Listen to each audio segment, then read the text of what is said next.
Hello, Sandman Nation. It is almost August. Tomorrow is the first preseason NFL game of the year. An official kickoff to the college football season is only 24 days away. It is getting close, boys. But you know what is even closer? This freaking awesome podcast. So let's get into it because it is time to enter Sandman Sports. With me today is the one and only Sandman, Mr. Bill Sanders, the Godfather, the man who started it all, and simply the greatest. Wonderful to see you again, my friend. Oh, and then there's Pat Klett, our other co-host. I almost forgot him, but I guess that's just par for the course since this guy has been on a work trip for the past week, less than 30 minutes from me, hasn't called, hasn't texted, hasn't even wrote. I feel cheap. I feel used. I feel hurt, Pat. Was it me? Did I do something? I thought we were really turning into best friends, dude. Well, It's just work. We're working. I mean, it did. No, I'm hurt, and all I can say is good luck with today's Be My Guest. Just kidding, boys. As always, it is great to see you both, and I'm very excited for today's pod. Can you believe this is number 50? Halfway to 100 and only 2 weeks away from our 1 year anniversary, which we will be celebrating. That's going to be a fun one for sure. But first, it's time to get into today's show. Before we do, let's tell everyone where they can find us. You can find us everywhere, just like obits from 80s icons this past week. Holy moly. Whew, we lost a lot of good ones recently, guys. I wrote about some in my most recent six pack, and I'll talk about another during hot takes. But seriously, can we please stop having legends from our childhoods keep dying? You know what is not only living, but thriving and growing every frickin' day? That would be our awesome website at sandmansports.com. So be sure to check us out. Football season's heating up. We've got college conference previews dropping every couple days. Our NFL division breakdowns will be coming soon.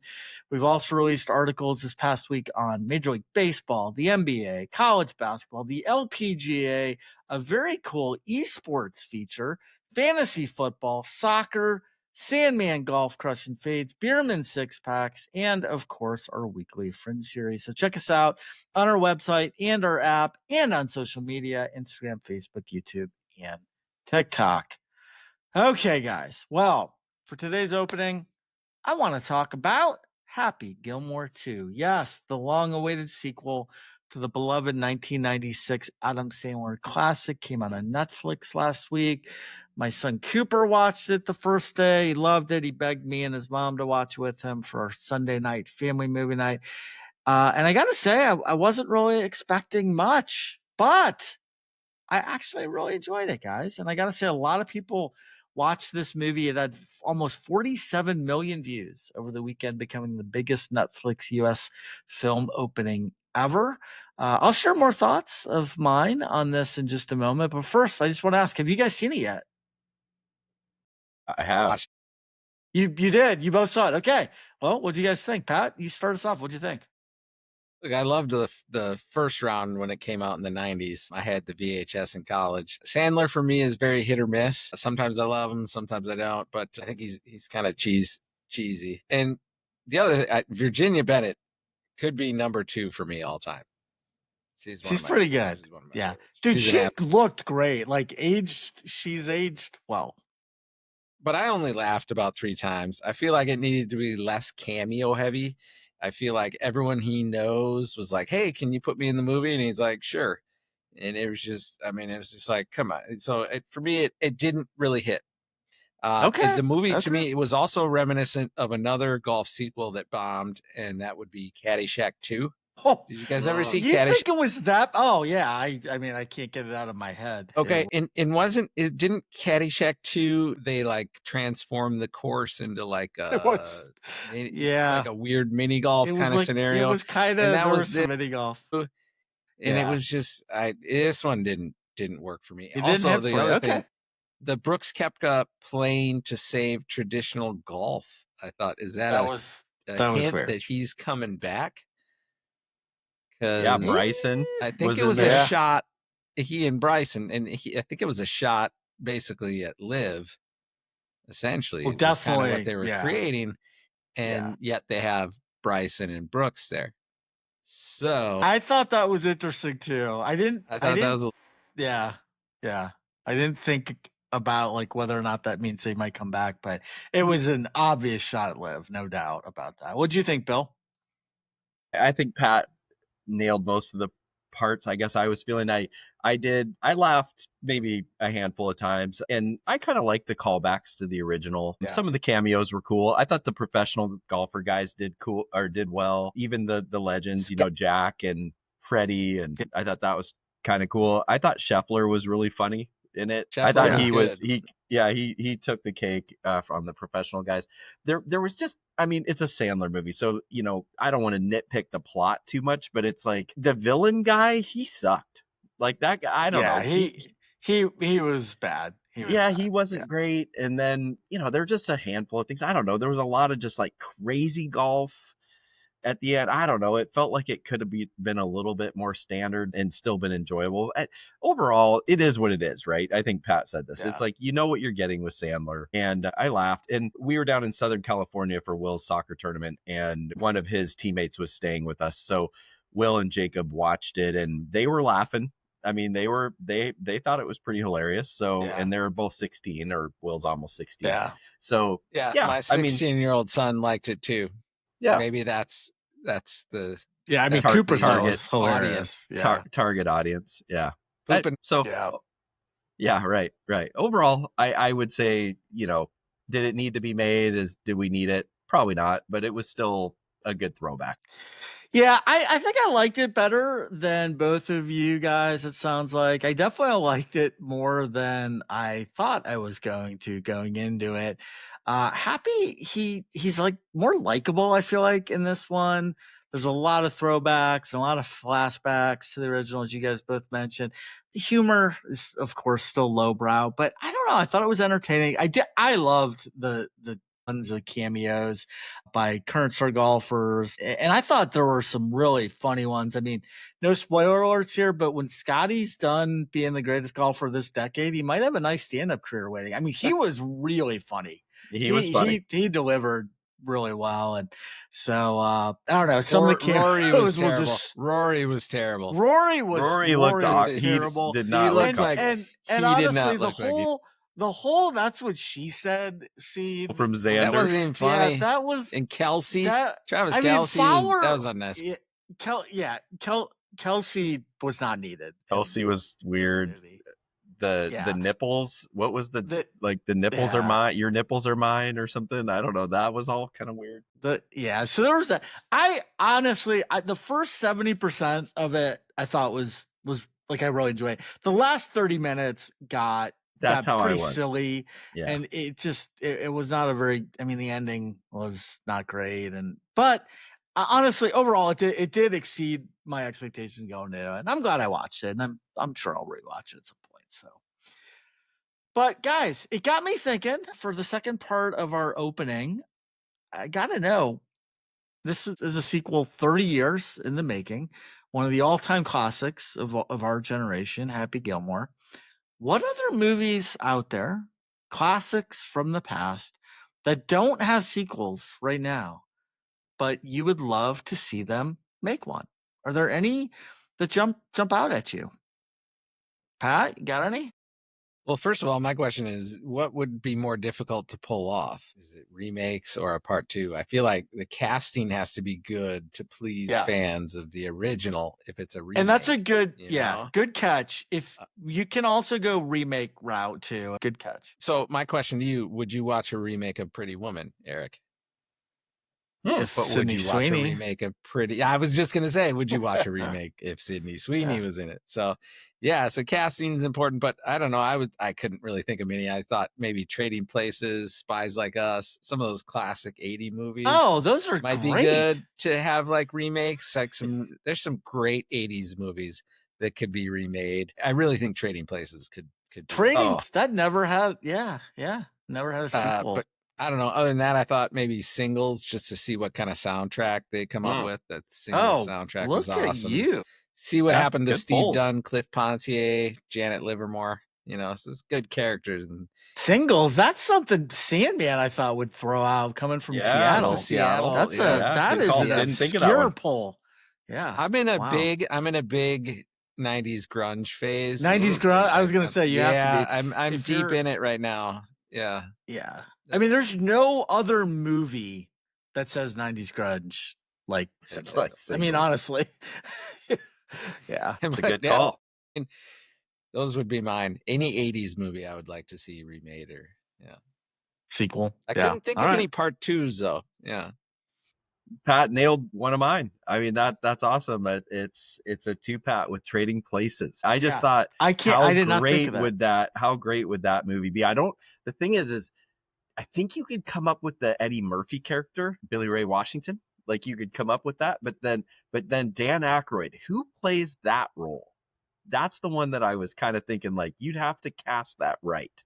And I just couldn't in my head think of who that would be. But great movie. I mean, Jamie Lee Curtis too. I mean, what was she Ophelia in that movie? Was that her name? I think that sounds right. Yeah. Yeah, that sounds right. Anyway, a great call there. I was going to go with Shawshank Redemption, and just hear me out. Shawshank Resumption.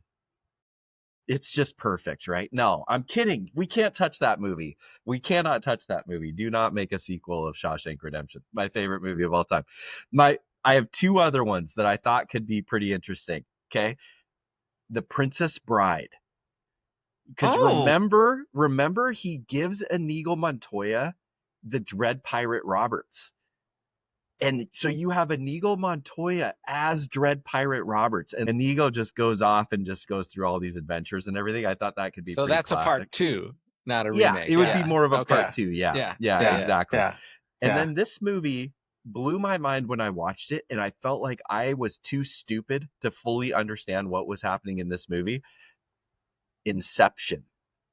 Okay, remember Leo DiCaprio? Yeah. I need a sequel on that just to figure out what I need someone to walk me through that. And that's right. So I'm like, okay, so check this out. So how he's forced back into the dream, right? To steal more secrets.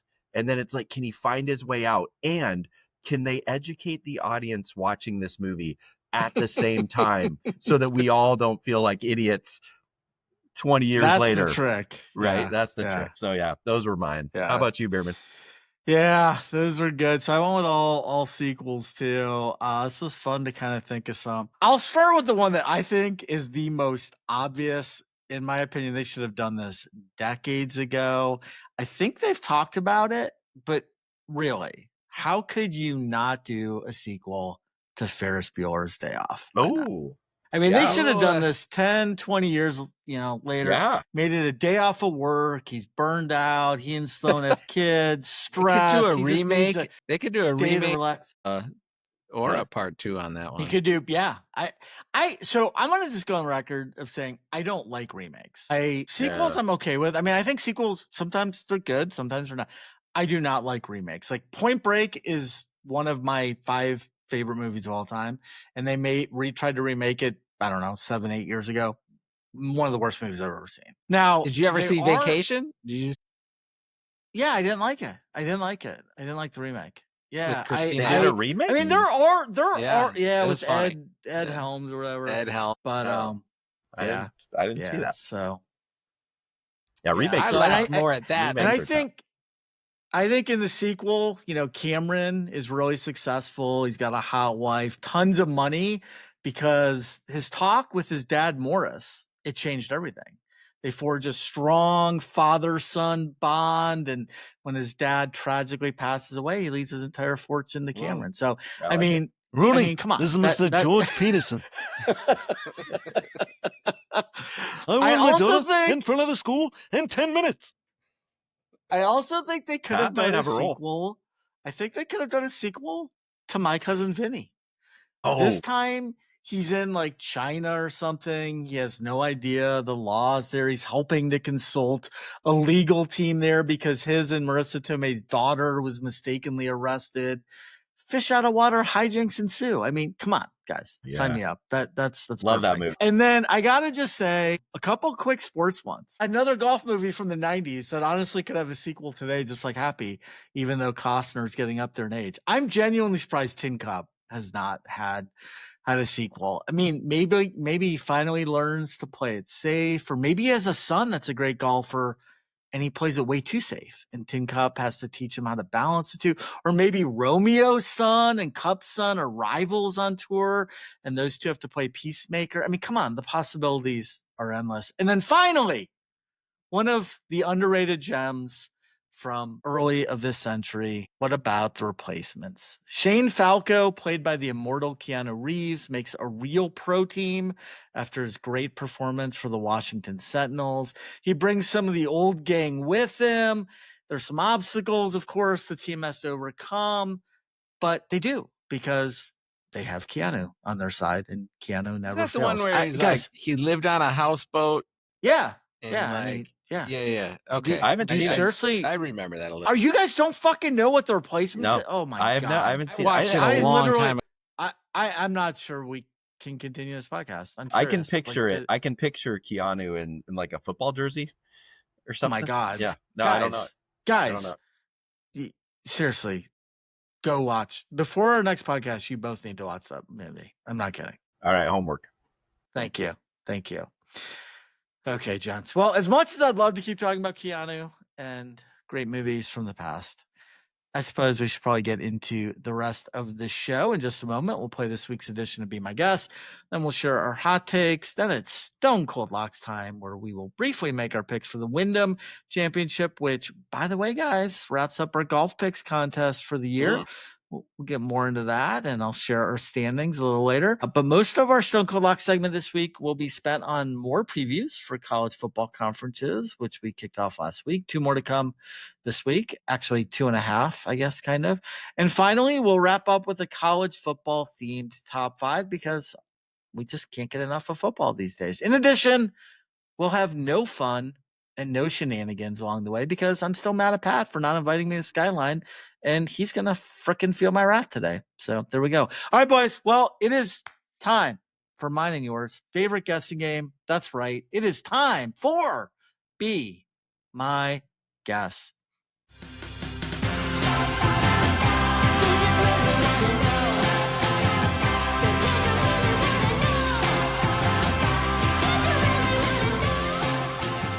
This is the game where you guys try to guess some sort of sports list and are usually very, very wrong. All right, guys, we're going back to the basics this week. We're going to stick with the football theme, but this one's pretty straightforward. Normally we do the best. Today we're going to do the worst. All right. I simply want you to name the 10 worst NFL franchises based on all-time winning percentage. Not total wins, winning percentage since the time their franchise started. So 10 worst of all time, that's it. If you get a bottom 5, that's 2 points. You get the next 5, that's 1, -1 for getting it wrong. Same rules as always. Pat, are we going $5 again, or what are we going here? Let's do this. Yeah. Am I down? Jeez. I'm down 5 now, right? Yeah, you're down 5. I went from Bill's up 5 going to get rich on down this. 5. Yeah. Well, all right. All right. I like it. Yeah. But Pat gets to go first. So, all right, Pat. 10 worst franchises in NFL of all time based on winning percentage.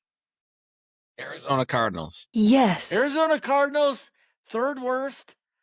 They, by the way, are the oldest on this list, oldest franchise, and they've only won 42% of their games. So good job. You get 2 points. Nice work. Jacksonville. Fantastic. All right.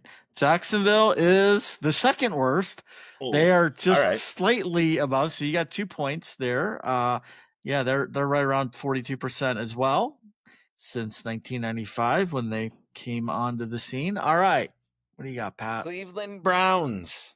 Try again. I knew somebody was going to guess that. So unfortunately, I was surprised. The Browns aren't on here. Now, since 1999, when they came back, they have won only 31% of their games, which the worst team on this has won 41% of the games. So Wow. they have been dreadful since 99. But remember, they got to retain all of that franchise's history, including their records. So they're actually like the 12th worst when you count all that in franchise That's history. tough. So Yeah. that sucks, dude.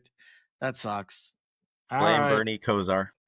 This feels like it should be easy, but yet I keep thinking like, well, then they were good for this time period. Carolina? Nice job. Carolina gets you 1 point. That's a They're good. All right. they're 7th worst, I guess. Okay. Gosh, we still have the number 1 out there. Detroit Lions. Yeah, that was So my other Detroit guess. Lions get you 1 point. All I right. actually would have got. Yeah, I know, but that's all right. Hey, you got one.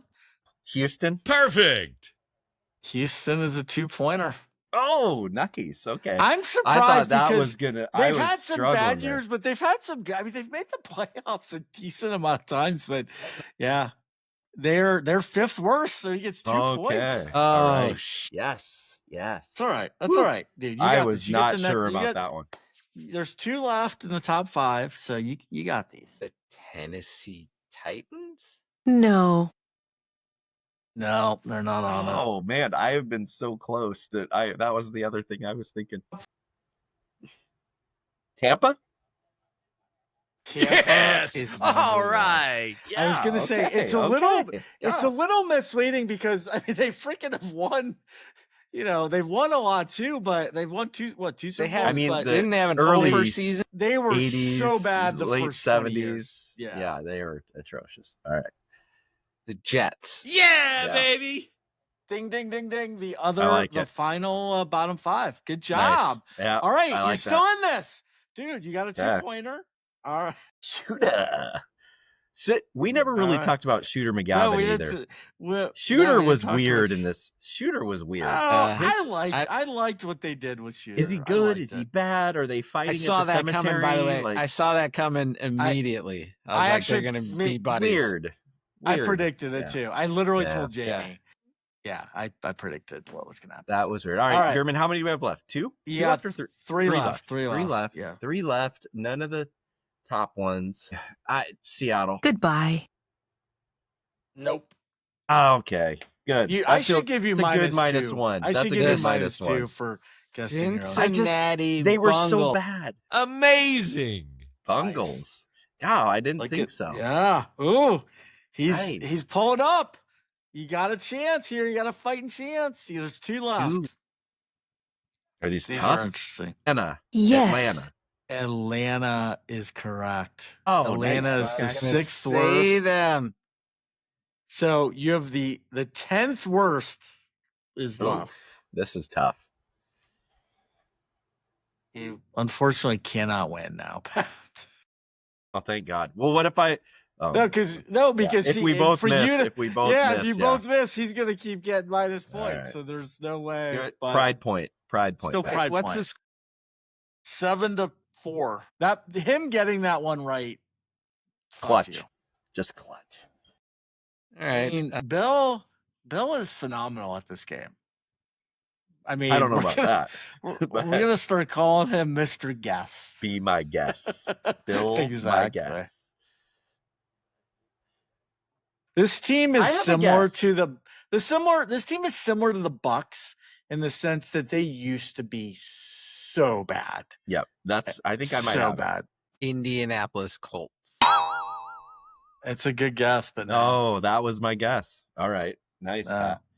I'll give you one more Problem is guess, Bill, and They've then been I'll- like Okay. 8-8. They've been 8-8 for the. Yeah, they just. yeah. I before mean, the 20 Colts is a good years, guess. The Colts is a good guess. They were pretty bad, right? And by the way, I didn't tell you, Bill or Pat, when you guessed Titans was like 11. They were just off. Yeah. Yeah, Just like you our barely- golfers finish. Yeah. Yeah, I know. Green Bay? Yeah, that's not a good guess. That's a terrible guess. Yeah. I just They're- was yeah, thinking they're before like the Favre. last. They had that whole run. As soon as you hear this, you're gonna the New Orleans Saints. Oh. The Aints. The Aints. Before the Yeah. Breeze. Before Breeze, yeah. I mean, they Yeah. were so bad. People wore freaking Yeah, that's right. bags over their heads and stuff. All right, guys. Well, let's now get into hot takes. Yes, that's right. It's time for Sammy and Sports Hot Takes, brought to you by Mike's Hot Honey, The honey's so good. If Pat sent me some, I might forgive him. I can tell you this, your taste buds will never forgive you if you don't treat them to this freaking incredible honey. So please go to mikeshothoney.com right now, order some, or get over to your nearest grocery store and you can pick some up in the honey aisle. All right, Pat, it is hot take time. Take time. Yeah, I like that. Kurt Kitayama, aka Quadzilla, held it together nicely down. I like it. I tuned in for the last 9 holes on Sunday, and he hit this amazing bunker shot on 14 from 190 yards out and put it 2 feet, and that's what won it for him. I mean, he won by 1. It was amazing. He held it together Yeah. on 18. Guys were Knapp dumps it in the water. I don't know if you saw that. He had a good finish to that tournament, but I feel like my hot take is that these tournaments need a common field. Every week the field has guys coming in that haven't had enough points to play in other tournaments, but maybe finished top 5 a year ago, and they have an exemption. But give me 100 guys who will play all season, and then with subs from the Korn Ferry Tour in and out with injuries and stuff, so that we can have a more consistent schedule of players. I feel like that would keep it more interesting for me, because some of these lesser tournaments are they're just hard to watch. So have you feel played? Like it needs to be a better season with not so many random guys coming in and out. Have you played the TPC Twin Cities? No, I got asked to once, and it's just work and stuff that just couldn't do it. And then the next year, the guy wasn't a member, so we just golfed elsewhere. But I went there. I went there on Sunday a few years ago. Got to see Louis Oosthuizen walk by me and hit a drive on 18. That was pretty cool. Yeah, so it's a beautiful course, but looks like it. Yeah. But yeah, that's my hot take. We need to. I feel like this golf season was kind of a letdown for me, and I'd love to see some changes coming next year. It'll be interesting bring to some of these guys back. I'm really fascinated to see what happens at the end of this wave of live contracts, because I've heard this, scuttlebutt around, like, is Bryson going to come back to the tour? Brooks come back to the tour? So their first deals are coming to a close. So it would just be awesome to see those guys come back to. Not that they're necessarily going to play the 3M Open, but that's interesting. Your idea is interesting. The names have really fell off over the last few years. The 3M Open, not that we used to draw a ton of great names, but there were some. Well, I mean, the good news, I suppose, is that this next 4 weeks of tournaments should be some pretty good names. Good. Yeah, as they get into FedEx. I had a question for you guys as my first hot take, and that is, do you guys stress about injuries to players on your favorite teams? Do you ever stress about it? Like hoping they don't get injured, or after? Yeah, like Joe Burrow. Do you wake up in the morning thinking, I mean, I don't know if I lose sleep over it, but I literally was thinking about him today, driving in the car.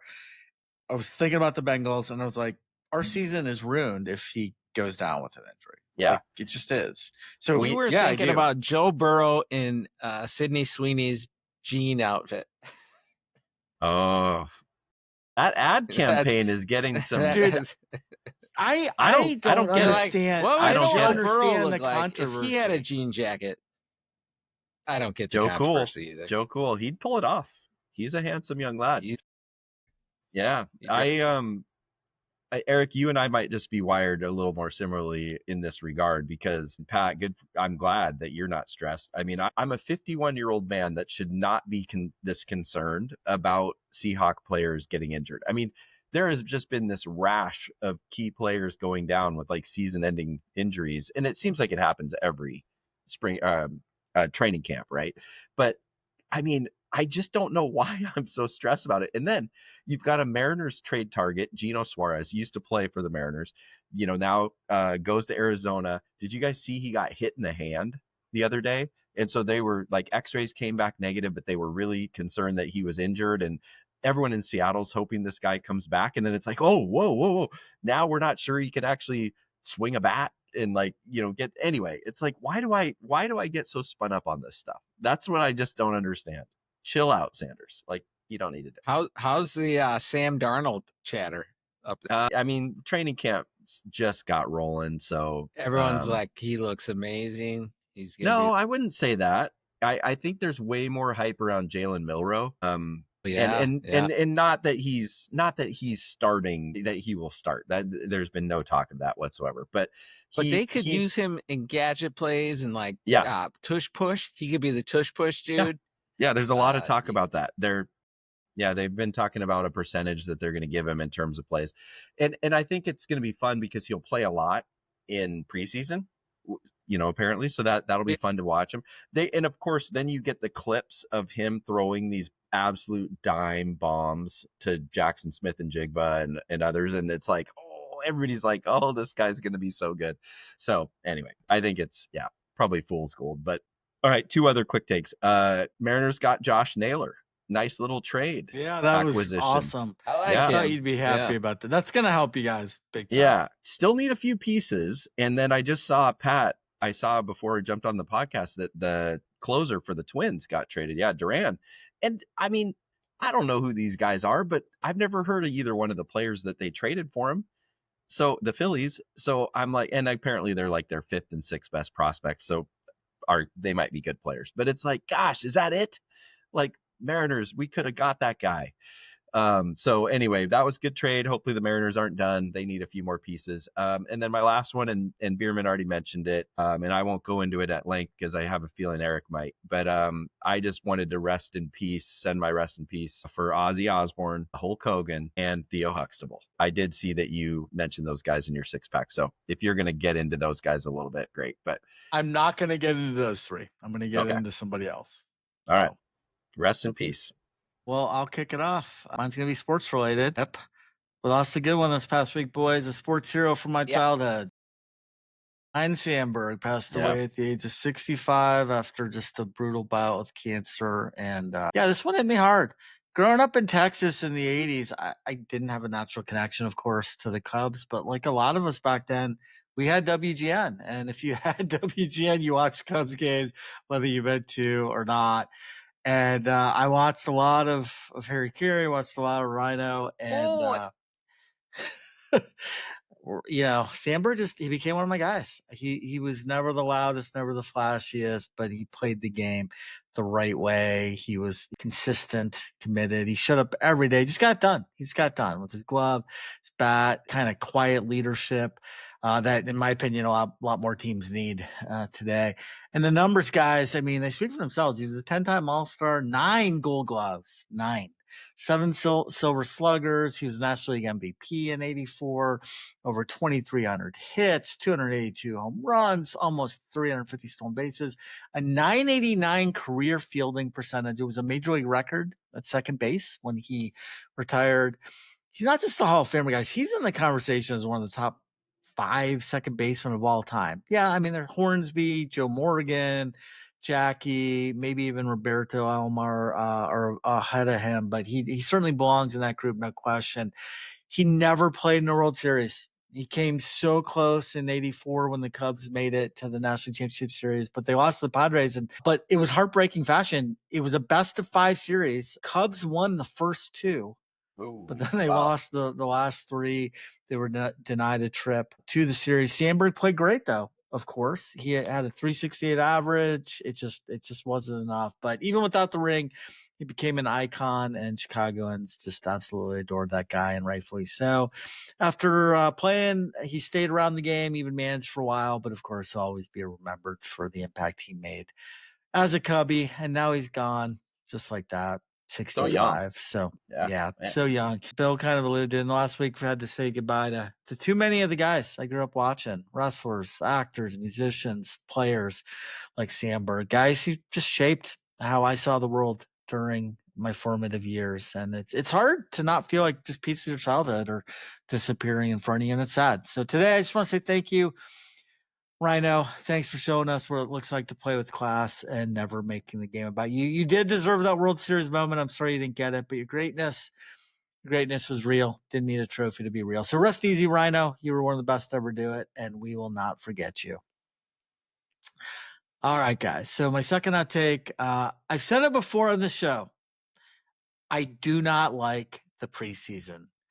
It's unnecessary, and honestly, it just fucking sucks. I hate it. We used to have 6 games, then 4, now 3. I guess that's progress. It really needs to be 1. That said, there is one exception, the Hall of Fame game. I actually do typically watch at least parts of this game because it just feels like it's the official start of the football calendar. You know, even if the games don't really matter yet, it's football. It's starting. And tomorrow night, guys, here's the good news. Tomorrow night's Hall of Fame game. From then on out, there will be football on every single Thursday for the rest of 2025. Real or fake, that is something I will take. This year we get the Lions and the Chargers, but here's where it gets interesting and maybe a little ominous, especially if you're a fan of one of those teams. So since this game began in the 60s, no team that has played in the Hall of Fame game has gone on to win the Super Bowl that same season. Only 3 participating teams have even made the Super Bowl after playing in that game. So in total, 114 teams have played in Canton. 57% of them ended up missing the playoffs entirely. And from 09 to 14, not a single team even got in. That was a 6-year cold streak that eventually Pat's Vikings and the Pittsburgh Steelers broke in 2015. They both played in that game and they both made the playoffs. So what does that mean for Detroit and the Chargers? Maybe nothing, or maybe one of them just got hit with the dreaded Hall of Fame curse. Now the Lions, they're top 5 Super Bowl pick this year in terms of odds. So if the curse is going to be broken, maybe this is the group that will do it. But either way, boys, football is back tomorrow night, and I'll take it. All right, that's all I got for hot takes. So let's move into Stone Cold Locks. And as I mentioned earlier, we made it to the end of our golf picks, guys. This is the last week, Wyndham Championship, and it is still anyone's ball game. Bill got a point last week for Nap Jake time. Knapp finishing in top 10. Nap time, that's right. And of course, Pat barely missed out with this Wyndham Clark pick, who finished Incredible. 12th. I mean, Every time. dude, He it was is 11th. He was 11th for a while, and I was like, here it is again. I saw Yep. that. I'm like, it's I mean, unbelievable. it's ridiculous, dude. So heading into the final week, I have 19. Bill has 18, and Pat has 17. So Okay. it really is anyone's to win here. Should be a good one. So let's do it, boys. And then we'll get into our college football conference previews after that. But I'll set that up in just a moment. So Pat, what do you got for your golf picks this week? All right, give me Bobby Mack at plus 3,000. I think he's the strongest horse in the field. Yeah. And Love it. I got Akshay Bhatia plus 3,300. He was in it last week and stumbled. He was in the last group. He was in it. Yeah. He and Torbjorn Olesen, I think it was, were in the last group, right? I thought about putting some money on him at the end of on going into Sunday. His odds were good, and he was like in the lead, I think. And but good thing you did. Yeah, good thing. Good thing. But I think the fact that he was in it, I think that hopefully keeps him hungry for more success and wanting to be in that position more. So I'm going Akshay. And then Thomas Dietrich is right at the plus 10,000 number. And he's been in the mix a lot this year. And so I think at these odds, that's a good play. Yeah, I like it. Heck yeah. Don't miss it. You guys know I love him. Give me the Aviators. Ben Griffin. Plus 2,200. I knew that. Plus 2,200. I love it. He's got a little rest after he played like 8 consecutive weeks, it felt like. And then, so looking for him to be flushing irons in and around Sedgefield. So give me Ben Griffin. Second pick, Captain America, Keegan Bradley. You know, the guy just he's got the chip on his shoulder. He's just playing to be a player captain. I think he sits in 10th right now in Ryder Cup points. So Yes. he's incentivized. Yeah. So give me Keegan. And then my third one, I got to be honest with you guys. I actually might feel best about this pick. So what do we get for finishing top 10 for Three. our For oh, 3. Oh my gosh. All right. So give me Webb Simpson plus 10,000. Webb Simpson, you're like, he's still playing golf? This guy is an absolute machine in this tournament. So I'm going with, I know, recent form doesn't really translate here, but his game suits this course. Obviously, mojo's off the charts with Webb. What? Apparently, guys, he named his son Wyndham. That's Yeah. apparently a thing. After Wyndham So, Clark. yeah, maybe. But give me Webb. All right, Bierman, what you got? Well, boys, I don't go super chalky too often, but I got to go with Matt Fitzpatrick for this one. I mean, he's just been having a great year. He's posted 3 top 10 finishes in a row. 8th at the Rocket Mortgage Classic, 4th at the Scottish, 4th at the Open. I like that consistency. He's also made 8 consecutive cuts. So in this weaker field, I like his chances. And then second, I'm going to go with CM Stevens. I just have liked this guy all season long. I've kind of followed him. He just always seems to be in the mix. Now he only has 3 top 10s, which actually surprised me. I would have guessed that he's had more, but he's made 21 of his last 24 cuts, and he finished second at last week's 3M. So I feel like this guy's on the doorstep of consistent greatness. Like I really think this guy is going to be a golfer to look out for in the next few years. So I think he's going to win it, not to win soon. So he's going to be my second pick. And then for my dark horse, I'm going to go with a guy named Ben Coles. He's plus 15,000. He finished 20th at the 3M. He's got some good stats, guys. He's 3rd on the tour, and he's played a lot of tournaments. So in greens and regulation and in driving accuracy, he's 3rd for both of those.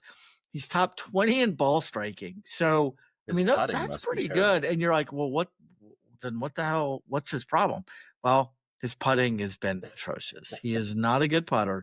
So if he can somehow. If he can exactly, guess who learned how to putt? If he can clean that up, this is not a strong field, and he can definitely make some noise. So we'll see, but he might be able to sneak into the top 10. So he's my long shot pick this week.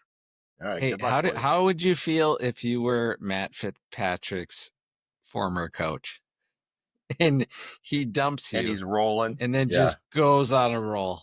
That's got to be the worst. Yeah. That's got to be the worst feeling. You just get dumped and then just. And how about he's the shortest odds at like plus 2,000. I know that. I think it was. That is the highest, shortest odds I've seen. Yeah, all year. honestly, I like that. I like that pick. He's on a heater.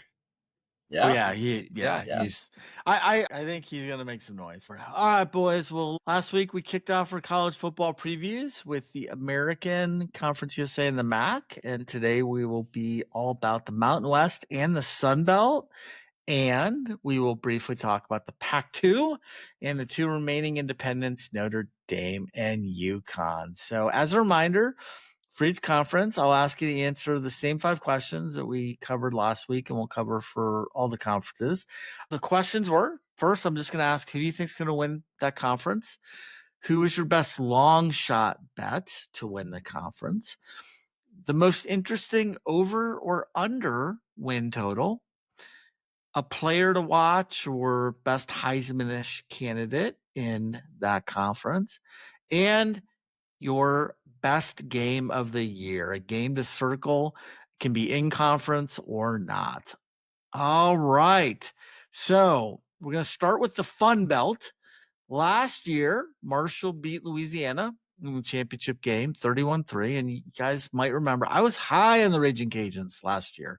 So we'll see if I am again this season. We'll find out soon. Southern Miss was by far the worst team last year. They went 0-8 in conference and 1-0. They definitely won us some money last year by picking against them. So, all right, Pat. Question 1, Sun Belt. Who do you think will win this conference this year and why? James Madison. They will bring last year's success carried over into this season. So give me James Madison. James Madison. Strong pick. I like it. What do you got, Bill? 2? It's a 2 for. All right. Two Pat. Two Pat. Yeah. Yeah, so just a couple things as I was doing the research. I'd kind of forgot that Kurt Kitayama was the James Madison guy for some reason. Yeah. I mean, he just left, but it just feels like they're going to keep that momentum going. And I love James Madison here. Yeah, it's a 3, Pat. I really tried to make the case for a non-chalk pick here. I couldn't. James Madison, it's a beast. The last 4 seasons, they've gone 12-2, 8-3, 11-2, and last year 9-4, which was definitely a step back after losing God as coach. I mean, Kurt Kitayama. So honestly, 9-4 wasn't too bad. Bob Chesney's their coach now. He's kept the continuity going. They're the odds-on favorite to win at plus 360, and I just can't argue against it. So they get Georgia Southern, App State, and Louisiana all at home, which those are like 3 other favorites. The really only scary road game is at Texas State, who I think could be a problem for them in late October. And they only have 4 returning offensive starters, but one of them is their quarterback, Alonzo Barnett, who is really good, and I think will help them consistently score points. Their defense is really good, probably the best in the conference too. So I think the Dukes pretty much they should win this one. Shouldn't have too much problem. All right, best long shot bet, 10-1 or higher odds to win the conference. Any long shots, Pat? I went with nobody. Not one. Not even worth trying to find. I almost wanted to. The teams at the bottom will stay at the bottom. That's my answer. All right. I tried. I looked and I was reading up on it, Yeah. and I was just like, I can't buy into any of these teams. Oh, I love one. Yeah. There's one I absolutely love.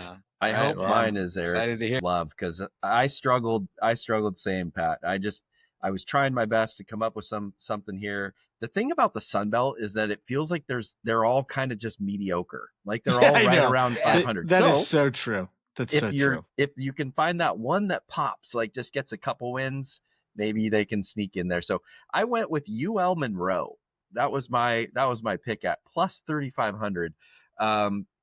They avoid some tough opponents, so that's a good start, and they run the ball. And we'll get into that a little bit more with my player to watch. But give me UL Monroe. I believe maybe the Warhawks. Yeah. Does that sound right? Warhawks. Yeah. Warhawks. Yeah. So, and I'm guessing they have cool helmets. I'm guessing. Oh yeah, I think they do. All right, I'm telling you guys right now, this one is worth throw $100 on this. It's plus 1,800. This one was so easy for me.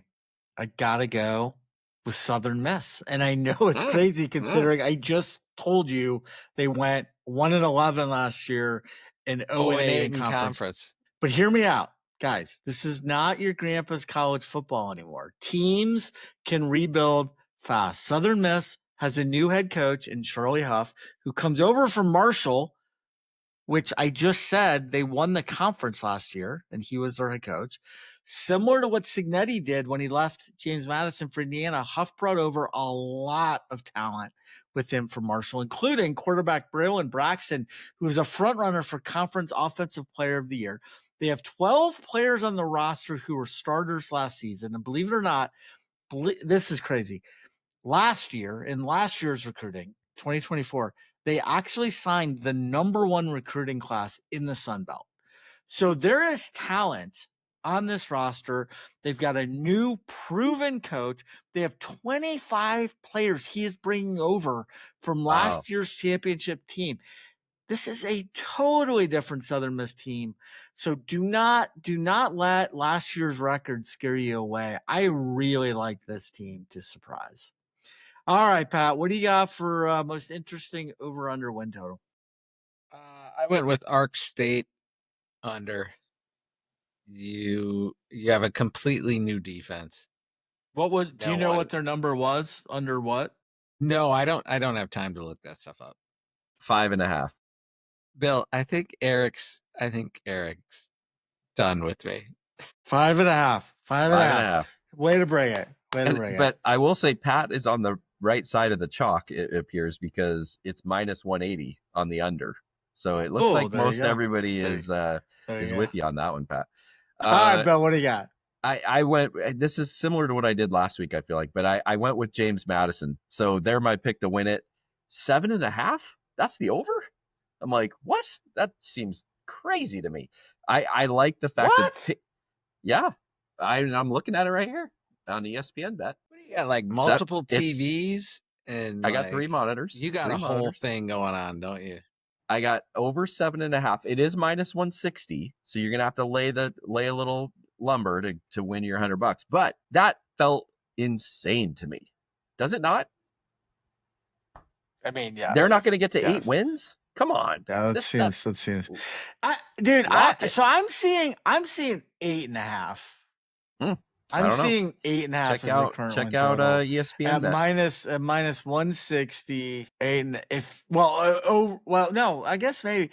Actually, I'm showing plus 130 at 8.5. Plus 130 at 8.5. So you said 7.5 at my. Yeah, that's probably right. That's probably right. Over 7.5. Minus, and then if minus you want to go 160. Okay. I don't know if you're gonna be able to see this. This is great podcasting here for the audio listeners, but yeah. What you got, Bierman? So I gotta go Southern Miss here. I mean, for all the reasons I stated previously, they're over under set at 4.5. They're hitting the over, guys. Bank it. Just bet money on it right now. They have a very manageable schedule. They've got teams like Jackson State and Louisiana Monroe, who I don't think are going to be very good. Bill, I know you picked them as a surprise team, but I think those are going to be. I think those are going to be easy wins. They do have to play 2 rough road games at Georgia Southern and at Louisiana back to back. But I think Louisiana actually takes a step back this year, even though I was high on them last season. Their other road games aren't bad at all. They got the new head coach I talked about, best quarterback in the league, a ton of talent from last year's conference champion march. I really love the over for the Golden Eagles. All right, player to watch. What do you got for that, Pat? Player to watch. Are you guys ready for this one? Matthew Saluka. Do you guys remember Matthew Saluka? Last year, UNLV quarterback. Opted. Remember, he quit the team because of the nil. You remember the nil issue? He's like, "Oh, you guys aren't paying me enough." And then UNLV went on a great run without him. He was good though. He was good when he was there. Right, and I don't know if so I think he's second on the depth chart behind this Alonzo Barnett, the third. Sorry, not to be confused with his grandpa or his father. He's the third, and he isn't 100%. So maybe he can step in and rewrite his story. Yeah. So give me Matthew Saluka. Not saying he's going to, take over the league, but could be a sneaky little pick there. Are there lines out there, Bierman, on this where you can take player of the conference or whatever, offensive player of the year? Or there probably are, but I have not seen at the same casino where Chevy Chase did rock paper scissors and war in Vegas Vacation. They have those lines. What card? They're just guessing. What number am I thinking? 7. 8. No. Oh no, it was 8. It's such a great scene. Okay, so I mentioned this, you just don't go into Monroe, Louisiana, fellas, and just think you're going to roll over the Warhawks. Okay. And it starts with Zach Palmer-Smith. This guy is the running back out of UL Monroe. Here's the deal. Okay. He's a Richmond transfer, Richmond being D2 or whatever, but they're a good, solid program. He averaged over 100 yards per game. The Spiders. The Spiders. That's right. Great helmets. Averaged 100 yards per game, and he just slots right into this team that just runs the ball because they're so atrocious. Now, are they going to run the ball when they're down 3 touchdowns? Probably not. Okay, so that might hurt him a little bit in his overall stats, but they have a good offensive line in place. I think they're going to be terrible, so they're just going to have to run it. Brings me back to days of Seahawks old with Chris Warren getting tons of yards because we sucked so bad. So give me Zach Palmer-Smith, UL Monroe, running back. Wow. Yep. Sounds quality good. analysis. It is good, man. I love it. I got to go with Brewen Braxton here at Southern Miss. He was 8-1 last year for Marshall, threw for 1,600 yards, rushed for another 600, threw 19 touchdowns and only 2 INTs.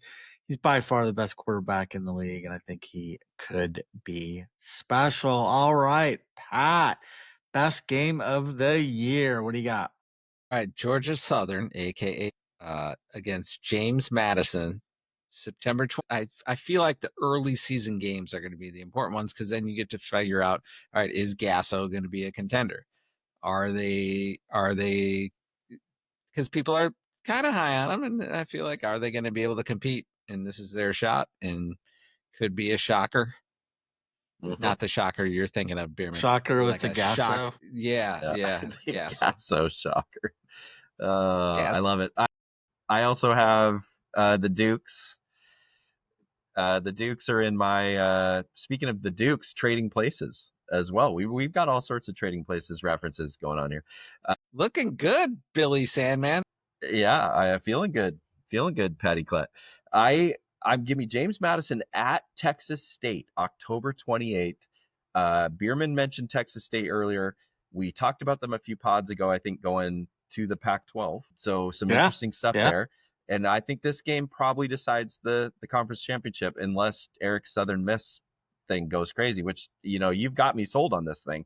Yeah, dude, I'm telling you, bet some money. So- At least bet some money on the over. But I'd throw a little bit on them to surprise and win it all too. It But might be. Do they play? Did you say that Southern Miss and James Madison? I don't think they play James Madison actually. Okay. I don't know. Okay. I'll have to look. Yeah. In conference, my best game of the year is the same as you just said. Texas State hosting James Madison, October 28th, Tuesday night class. I love it. I think that's going to be huge. I think if any, realistically, I do like Southern Miss, but realistically, I think Texas State is the team that has a chance to beat JMU. But non-conference, I love that James Madison, longtime FCS school, will be hosting Washington State on November 22nd. And I think they're going to be favored by a lot in that game, the Dukes. And I realize Washington State, they're not a power conference team anymore. Pac-12, because that doesn't exist anymore, but it's still a semi-big name. And I don't know. I thought that was an interesting game to see on the schedule. As I was like, wow, I'm kind of interested to see what happens with that one. So Cougs are going to be fascinating, I think. Yeah, we'll talk about them in just a little bit. Yeah. All right, so let's head now. Good job, guys. Let's head to the Mountain West. Boise State was undefeated last year in the conference. They finished overall at 12-2. Nevada was winless in conference, and they finished 3-10. All right, Pat, who do you think will win this conference this year? Mountain West, bring it.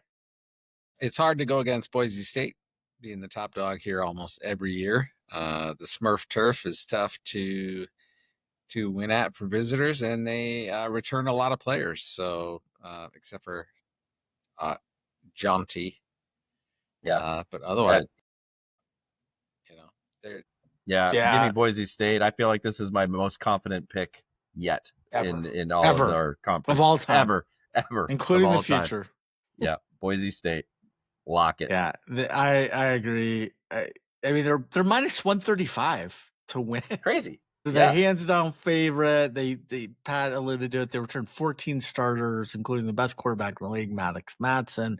Great veteran offensive line, which you guys know to me is really important. Yeah, they lose Genty, but they got plenty. They got plenty there, so they're going to win this conference easy.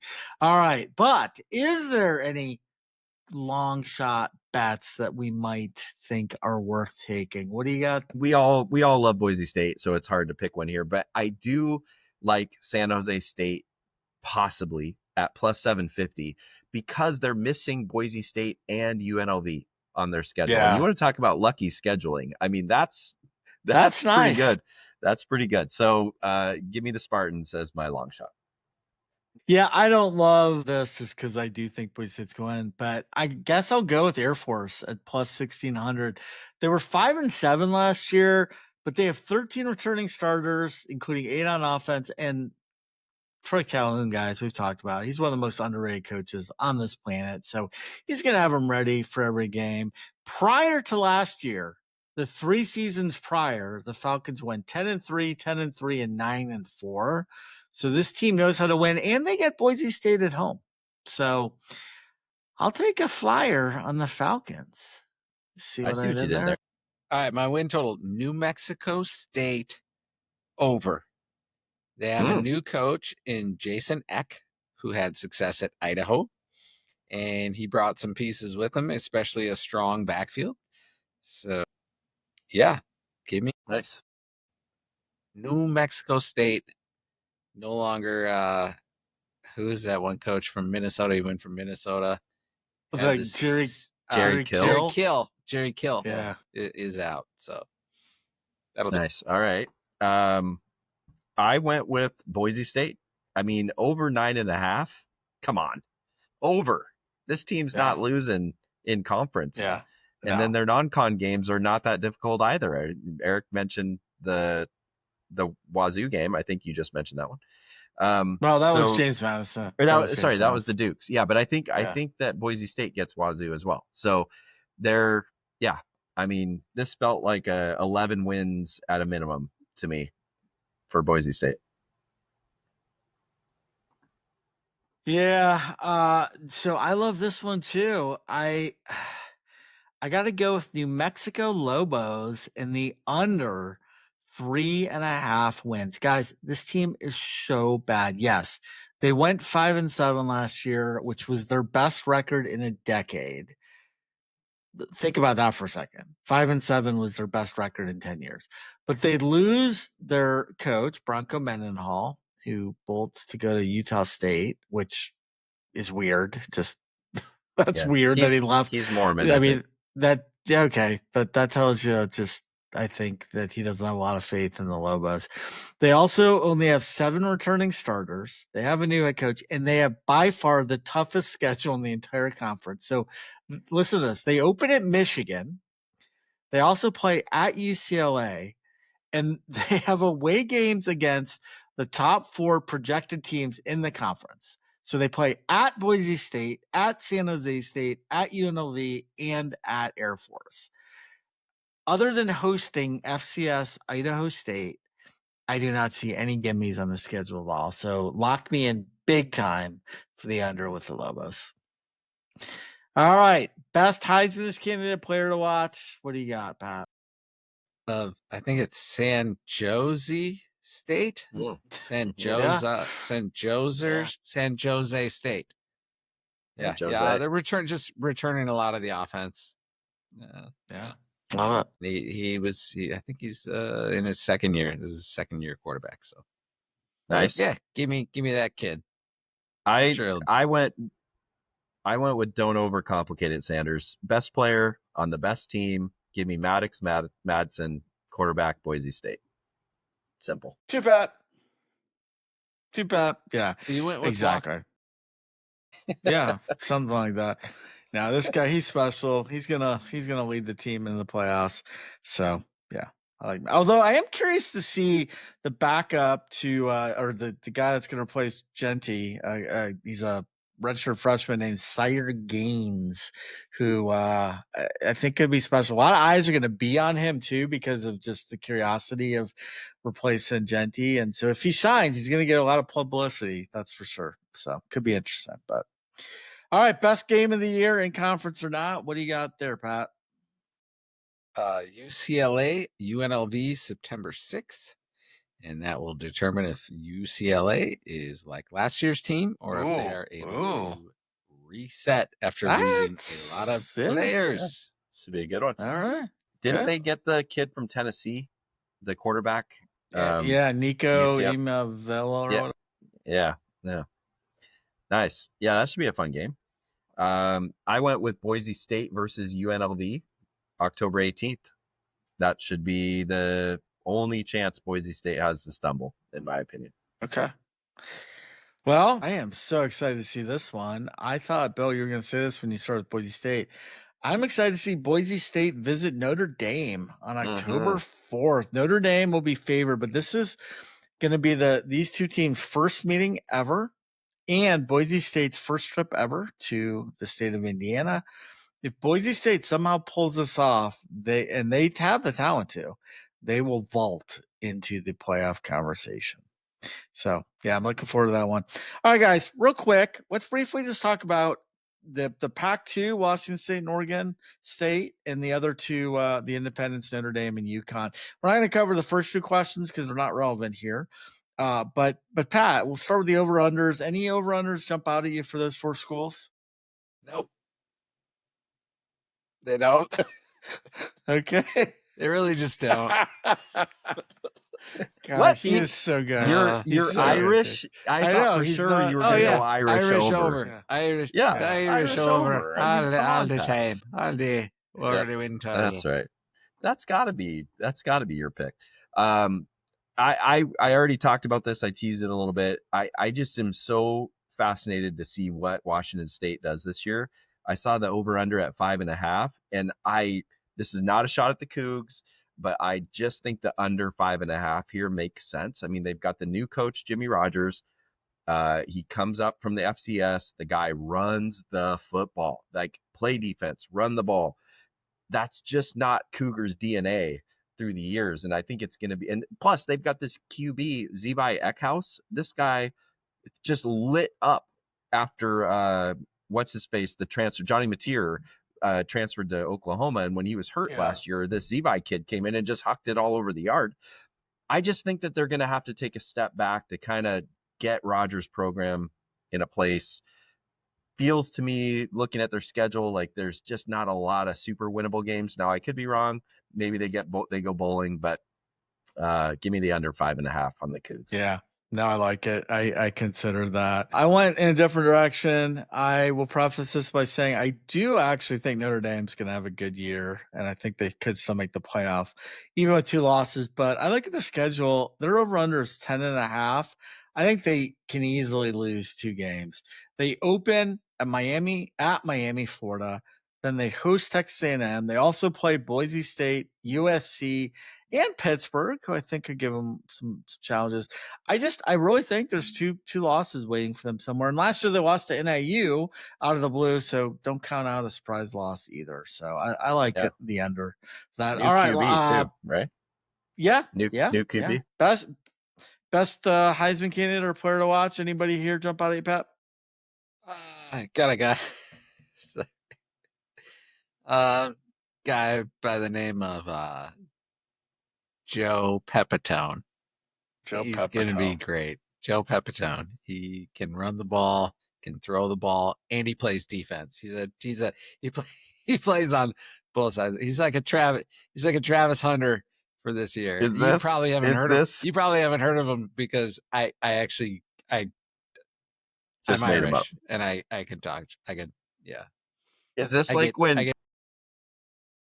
is this Shane Gillis like at the ESPYs when he announced the woman that was in the WNBA as the 4-time WNBA All-Star? Joe Pepitone's from.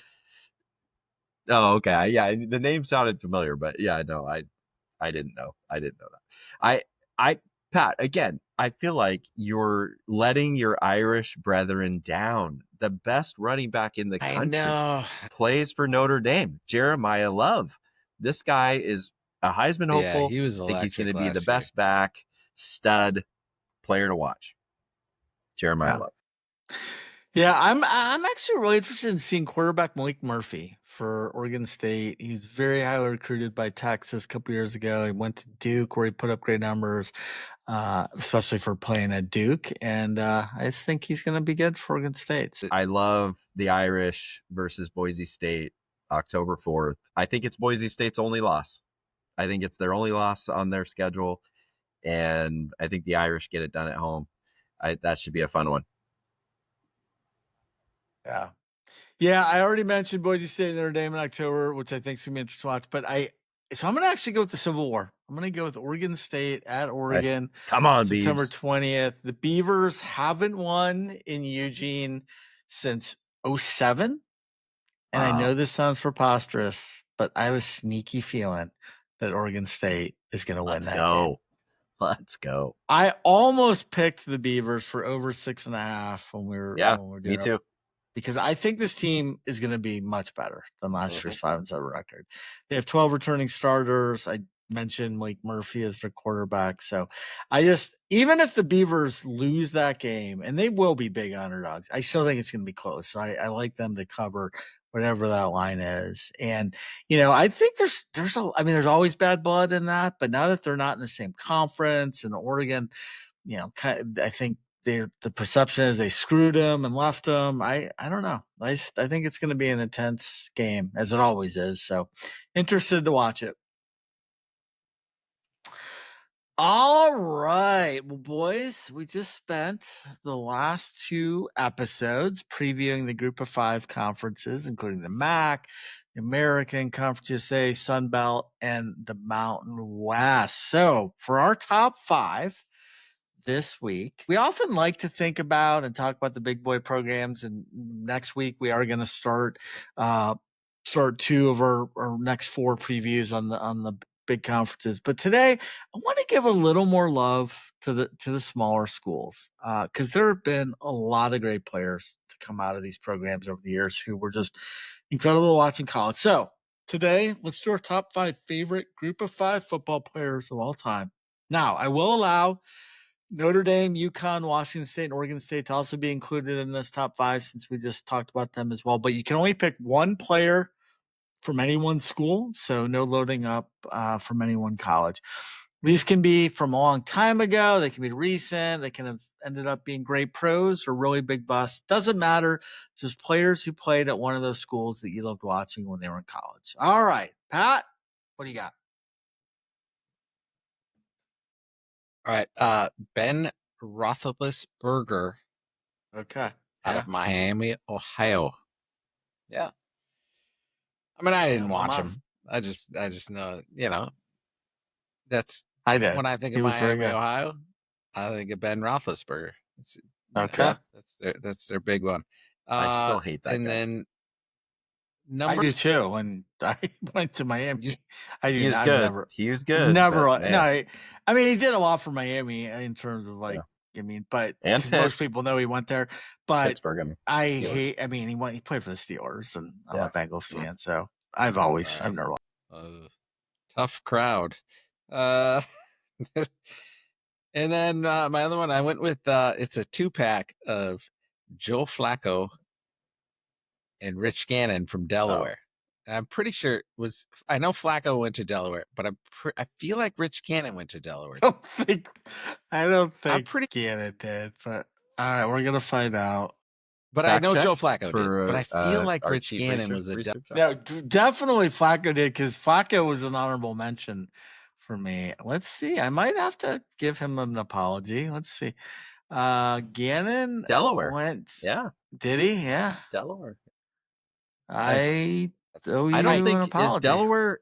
I don't think Delaware is even a Division I college. No, they are. They're in this conference now. They're in one of the ones we covered because they moved up. Yeah, they moved up. I didn't know I didn't know it had to be powered or whatever. The 5. No, you're right. No, you're right. You're right. No, Eric. Bill. And you Bill make me do all this work. You got it right. Remember, right. I thought Nebraska was in the Big South, so just don't listen to me. You did well. Okay, my number 5. This is my last day. I think this is my number 5, probably my favorite player growing up. This is Homer pick. Steve Largent, number 80, Seattle Seahawks, went to Tulsa. You guys, I'm sure, had these types of guys, right? But this is the one where you're out on the street in front of your house. You're playing two-hand touch. Yeah. You pretending to do the toe tap on the sidelines and just exquisite route runner, amazing hands. I thought I could catch like Steve Largent when I was a little kid, and we'd play tackle football down at Lake Forest Park Elementary. I just love him. And what maybe one of my favorite plays of all time, and I talked about this on an earlier pod, but Mike Harden from Denver Broncos cheap shotted Steve Largent, and I'm guessing you guys have seen this highlight, but later in the same season, interception thrown, Harden running the ball back, Steve Largent absolutely decleats Mike Harden in like the payback moment of a lifetime. And as a Seattle Seahawks fan, that play is probably my favorite play of all time in the NFL. Okay. Unbelievable retribution. Yeah. Wow. So very cool. Oh, yeah. Justice served. My number 4, and I'm going to be quick here because I think Pat likely is to talk about this guy, but I'm going to throw him out there. Randy Moss from Marshall. You know, tall, skinny, lightning fast, amazing athlete, just so fun. I mean, even when he's not on your team, this guy was electric. You know, the little pull his shorts down moon celebration. I mean, everything. And he's awesome on ESPN, and hopefully he's healthy and will make a return to the broadcasts at some point soon. So Randy Moss was my number 4. Awesome. Yeah, it's a good one. My number 5 is touchdown Travis Prentice of Miami of Ohio. He's my only homer pick on this list. He played from 96 to 99. He started there 1 year after I graduated, and he played before Ben made it there. But Miami was still really good at this time. They had Randy Walker as their head coach.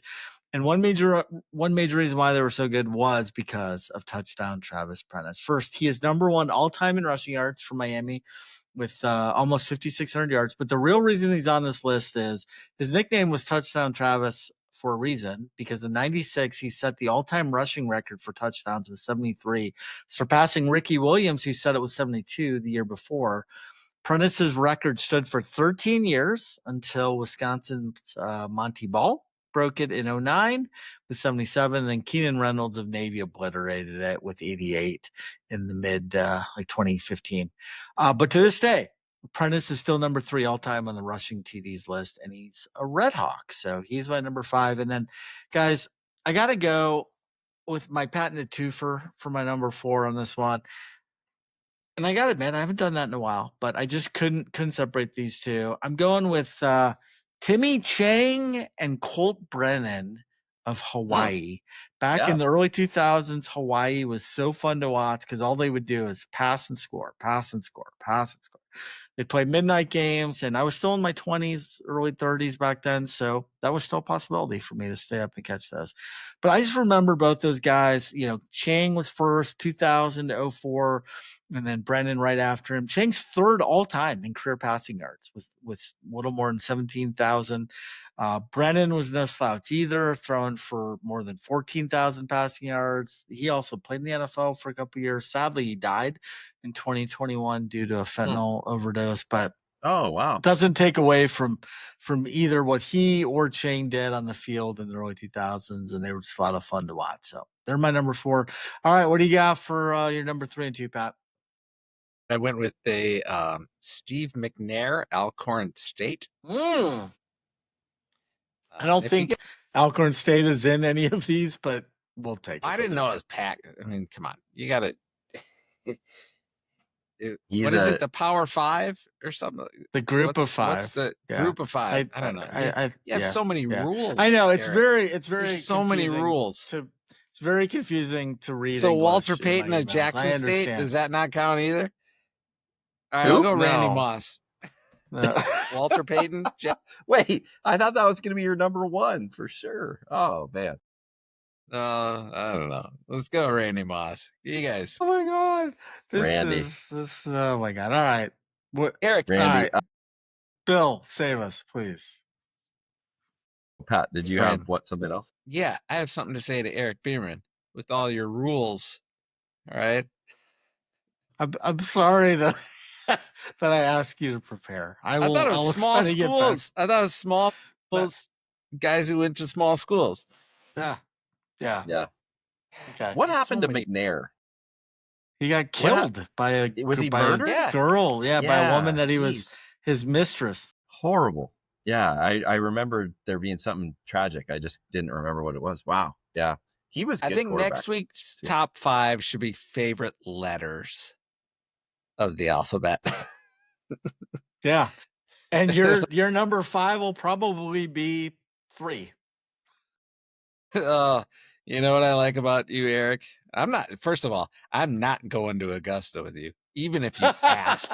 If you were the last person. You really know how to hurt me. Oh, wow. I just keep moving up. moving up All that right, list. I'll go with Steph Curry, Dayton. Yes. I think he went to Fine. You guys he went to finish your Davidson, stupid right? college He went to football. Davidson. Okay. I love Steph Curry, man. At Davidson, he was awesome. Davidson, Dayton, same thing. Yeah. Sports are my dumb. number 3. Oh my God. My number 3 is Marshall Falk. He went to San Diego State. The guy just absolutely put up video game numbers. He was so fun to watch, even though he played on a hated rival of the Seahawks. But just awesome inside the tackles, outside, catch the ball out of the backfield. I mean, he was one of those guys, right, for a few years there where it was like he was the auto number 1 pick in every fantasy league. He's so good. Like Ladanian was similar. So Marshall Falk was my 3. Number 2, J.J. Watt from Central Michigan. Just an absolute dominant beast. And again, Well, that is a great pick.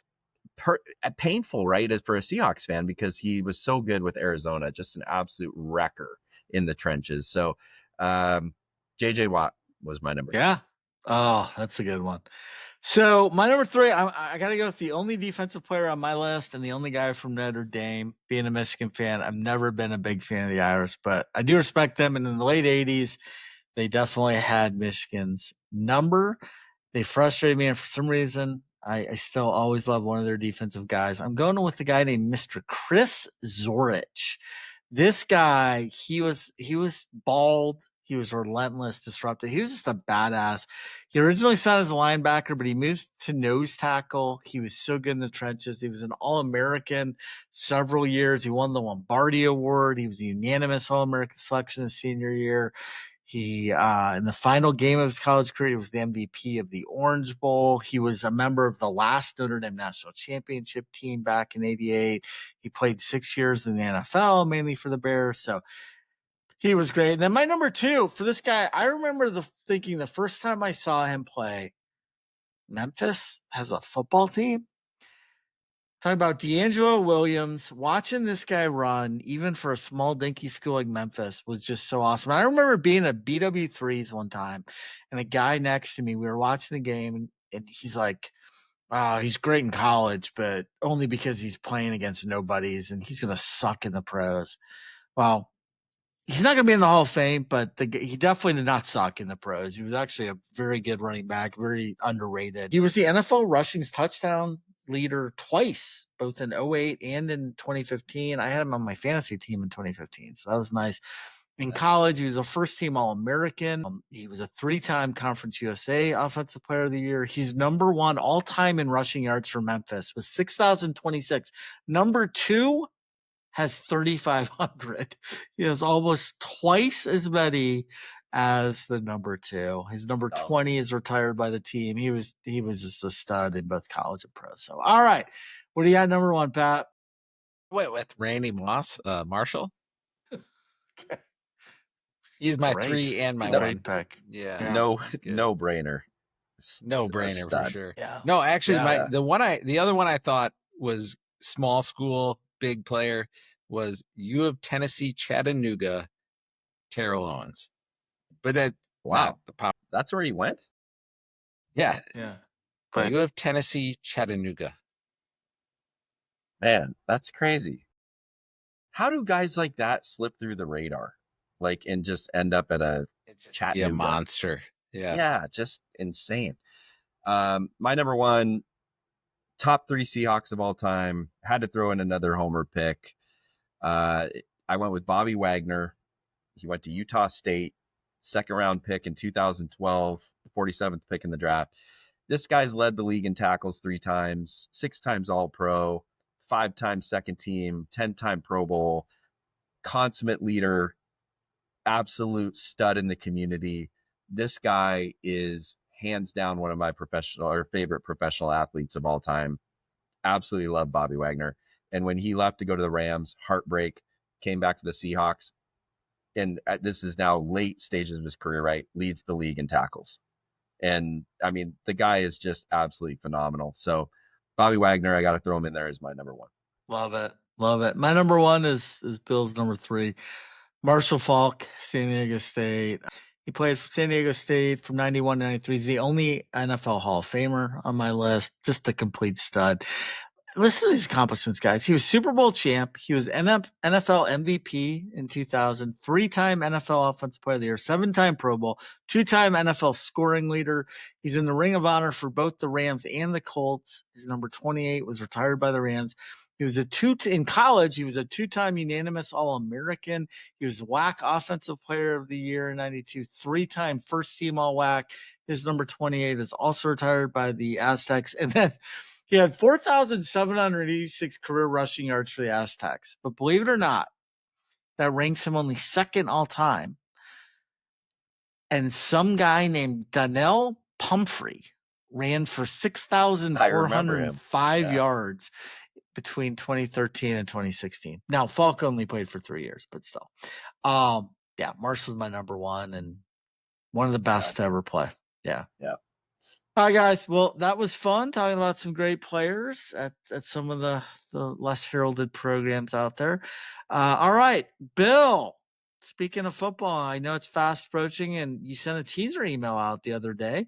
Anything to share today with our listeners? Yeah, I mean, next week we're going to be launching everything. So stay tuned for that. It's just, we Craig and I were working through some of the details on some of the pools that we're adding that are going to be new. We've just got a ton of stuff. We've got improvements across the board in a bunch of them where things that we handled that were a little more clunky and manual to pick the last few years are going to be more automated, better look and feel. But here's what I'm going to talk about today on episode 50. We just launched. They're out there. You can go grab a square today if you want. Check this out. We've got Monday Night Football squares, Thursday Night Football squares, and what we're calling the big game of the week for college football. And so we're going to just pick the best game in the slate each week. And here's the deal. You sign up for a square, you get the same spot on the grid the entire 17 weeks of the season.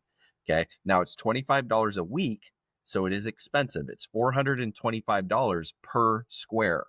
Okay. I like but it. What this is going to mean is you don't have to worry about the grid filling up. You're on the grid. And you have 68 chances to win because it's first, second, third quarter, and the final score of each game of that week. So think about it when you're sitting there on Thursday night and you're like, I'm going to watch the Thursday night football game. I got my square. Okay. Monday Night Football, same thing. Saturdays, you're going to have the best college football game of the week that you get to go in and just check out your square. So you win once. All you have to do is win once. So guys, sign up for it. I love it. That's awesome, man. We were talking about it. I didn't know that we actually pulled the trigger. So that's great. Yeah, and it's super easy to go in and pick your squares. I think it's going to be really popular, dude. And just to be crystal clear on this point, because people probably will think this, you'll have the same spot on the grid, but you'll get a new set of numbers every single week. Yeah. So if you get stuck with 8 and 8 one week, don't fret. You'll get new numbers the next week. So yeah, it's going to be a blast. And I just think about how many times guys are sitting there like, oh man, Thursday Night Football, I don't really care. Right? I don't really care about this game. Dude, I'm telling you right now, Fun way to watch I wouldn't be surprised if it fills up like fast. Yeah, there's already a bunch of people that are jumping in. So don't wait. Get in there and pick your spots on the grid. Yeah, it is expensive if you think about the whole season, but like we said, 68 chances to win. You win once, and you Thursday, Monday, you always got something to root for every week. Yeah, I love it. I love it. Yeah. And sorry, is there a Monday night squares and then a Thursday night square? So there's good. And then the college and the college game of the week. Yeah. So 3 grids. Love it. Can't wait. Awesome. Yeah. Love it. All right, guys. Well, thank you both for another fun show. I could talk all night with you two, but unfortunately, it is time to exit Sandman Sports. We'll be back next week. Can't wait. Sandman Nation, thank you, as always, for tuning in. Be sure to check us out on social media and our website at sandmansports.com and download our app if you haven't yet. Have a great weekend, everyone. Peace out and take care. Good luck, everybody.